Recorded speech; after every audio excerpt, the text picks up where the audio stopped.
नमस्कार दोस्तों, हमारे YouTube चैनल पे आप लोगों का स्वागत है। दोस्तों, इससे पहले हम यहाँ पे करवा रहे हैं फ्री ऑफ कॉस्ट KVS की तैयारी। तो सिलेबस में हमने देखा कि जो हमने इससे पहले सब सामर्थ्य यहाँ पे कंप्लीट कर लिया है और हमने YouTube चैनल के ऊपर डाल भी दिया है। और इसके बाद में एक तो हो गया शब्द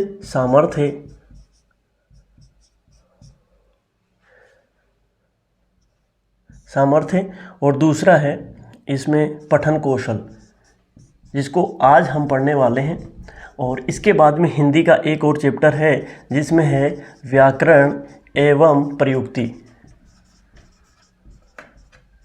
तो दोस्तों, ये 3 चैप्टर हैं हिंदी के जिसमें हमने शब्द सामर्थ्य पढ़ लिया है। इसके बाद में आज हम पढ़ लेंगे इसको पठन कौशल को, और उसके बाद में व्याकरण और प्रयुक्ति। फिर उसके बाद में हम इंग्लिश का लेंगे, जो 10 क्वेश्चन उसमें से आएंगे। ग्रामर, यूजेज और वर्ड जो पावर होता है वो। रीडिंग कंप्रिहेंशन जो है वो आपको करने होंगे, वो कोई दिक्कत नहीं। एक पैसेज आएगा, उसमें से क्वेश्चन वगैरह जो है वो आपको छांटने होंगे। तो दोस्तों, आज हम बात करते हैं पठन कौशल की। सबसे पहले हमें ये जानना ज़रूरी है कि किसी भी भाषा को समझने के लिए हमें कौशलों की ज़रूरत पड़ती है, यानी कि जो स्किल होती है, लैंग्वेज स्किल्स, वो हमें आनी चाहिए। किसी भी भाषा को तब तक अपन नहीं समझेंगे जब तक अपन को उस भाषा की जो स्किल्स होती हैं वो अपन को नहीं आएंगी। तो इसको जो है भाषा कौशल भी जो है यहाँ पे बोला जाता है, भाषा कौशल। तो मोस्टली दोस्तों, ये जो फॉर्मूला है वो ध्यान रखना आपको। इसमें 4 वर्ड हैं, LSRW। लिसनिंग, पहले का अर्थ है लिसनिंग, स्पीकिंग, राइटिंग और रीडिंग और राइटिंग। ठीक है दोस्तों, लिसनिंग, स्पीकिंग, रीडिंग और राइटिंग। पहले का अर्थ होता है किसी भी भाषा को सीखने से पहले उसको सुना जाए, उसके बाद में उसके बारे में बोला जाए, और उसके बाद में उसको पढ़ा जाए, उसके बाद में उसको लिखा जाए। जो भाषा है कितनी भी कठिन हो वो हमें जो है आसानी से यहाँ पे आ जाएगी। तो दोस्तों, सबसे पहले हम किताबी भाषा में इसके बारे में जानने की कोशिश करेंगे। जैसे दोस्तों, स्पीकिंग और रीडिंग, जैसे ये तो क्या है, किसी भी बात को बोलकर उसका अर्थ ग्रहण करना क्या कहलाता है, वाचन कौशल कहलाता है। ठीक है। और वहीं पे जो पढ़ना होता है उसको बोलते हैं पठन कौशल, यानी कि इसमें जो है पढ़कर जो है अर्थ ग्रहण करना ही क्या कहलाता है, पठन कौशल जो है वो कहलाता है। तो सबसे पहले हम जानने की कोशिश करेंगे कि पठन कौशल का बेसिक अर्थ क्या होता है। तो बेसिक अर्थ यही होता है कि पढ़कर अर्थ ग्रहण करने के कौशल को ही क्या कहा जाता है, पठन कौशल कहा जाता है। जैसे वाचन, ग्रामीण क्षेत्रों में आपने सुना होगा कि भाई बेटा इसको बाँच के बता। तो बाँचना, वाचन करना एक ही बात है। ठीक है दोस्तों, इसी को क्या कहा जाता है, वाचन कौशल या पठन कौशल कहा जाता है। अब दोस्तों, कोई भी जो भाषा होती है वो लिपिबद्ध रूप से जो है वो लिखी होती है। जब उसको भाषा को पढ़कर जब उसको पढ़ा जाए और उसमें जो शब्द होते हैं उनके साथ जो ध्वनि निकलती है वो उसमें निहित होती है। उन ध्वनियों का कुछ अर्थ होता है और वो अर्थ को अपन ग्रहण करते हैं, उसी को हम क्या बोलते हैं, पठन कौशल जो है वो बोलते हैं। यही बात है कि भाषा लिपिबद्ध रूप से प्रतिनिधित्व करती है। उस भाषा को पढ़कर जिसमें शब्दों के साथ ध्वनि छुपी होती है उसी से अर्थ ग्रहण करना ही पठन कौशल जो है वो कहलाता है। वहीं पे एक भाषा मनोवैज्ञानिक हैं जिसका नाम है कैथरीन ओकानर। उन्होंने कहा है कि वाचन और पठन, यानी कि पढ़कर अर्थ ग्रहण करना, वह जटिल प्रक्रिया है। एक जटिल प्रक्रिया उन्होंने बताया जिसमें देखना भी होता है और सुनना भी होता है। दर्शे सर्वे सर्किटों का मस्तिष्क के अधिगम, यानी कि सीखना, केंद्र से संबंध निहित है। यानी कि वाचन और पठन जो है उसमें हम देखते भी हैं और सुनते भी हैं, तभी जो है मस्तिष्क में सीखा जाता है। कोई भी भाषा जो होती है उसको मस्तिष्क में जो है वो सीखा जाता है, और वही केंद्र से संबंधित निहित क्या है, भाषा कौशल है। कौन सा, पठन कौशल। वहीं बात करें, एक होता है मौखिक पठन।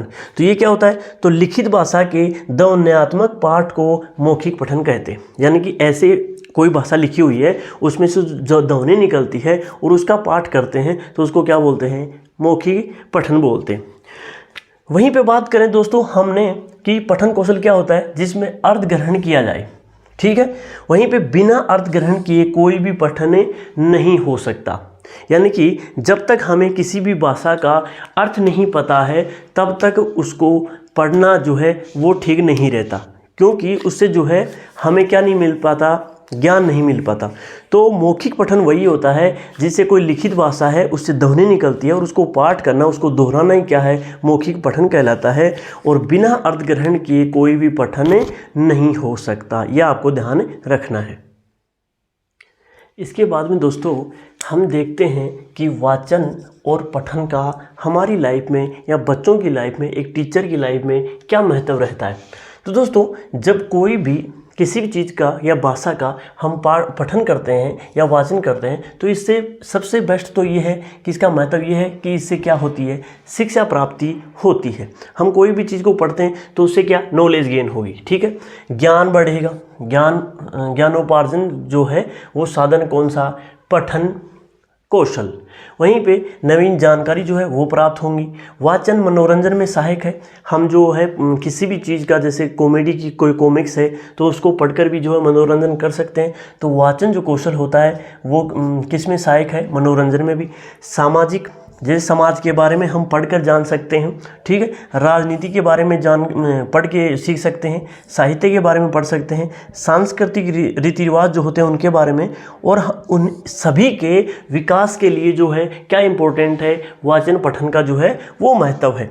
वहीं पे किसी भी चीज़ के बारे में हम पढ़ लेते हैं और उसकी आलोचना नहीं कर पाते हैं, यानी कि पक्ष और विपक्ष के बिना जाने हम किसी भी मुद्दे के ऊपर या समस्या का समाधान नहीं कर सकते। तो इन सभी के लिए हमें क्या ज़रूरी है, पठन कौशल की आवश्यकता पड़ती है। तो इन सभी के लिए विकास के दृष्टिकोण के लिए क्या सहायक है, वाचन पठन कौशल का जो है वो महत्व है हमारे लिए।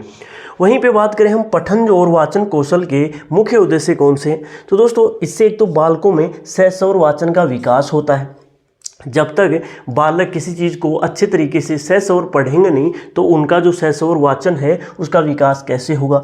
तो जब हम किसी चीज़ को, वो कहते हैं ना, करत करत अभ्यास के जड़मत होए सुजान, तो अभ्यास करने से ही सहस्वर जो वाचन है उसका विकास होता है। शब्द जो होते हैं उनके जो उचित बल उनके ऊपर दिया जाता है। जैसे कई कठिन वर्ड होते हैं जो हमें नहीं आते तो उनका अभ्यास हम बराबर में करते हैं, उनको पढ़ते हैं तो वो चीज़ें जो है वो धीरे धीरे हल होने लग जाती हैं।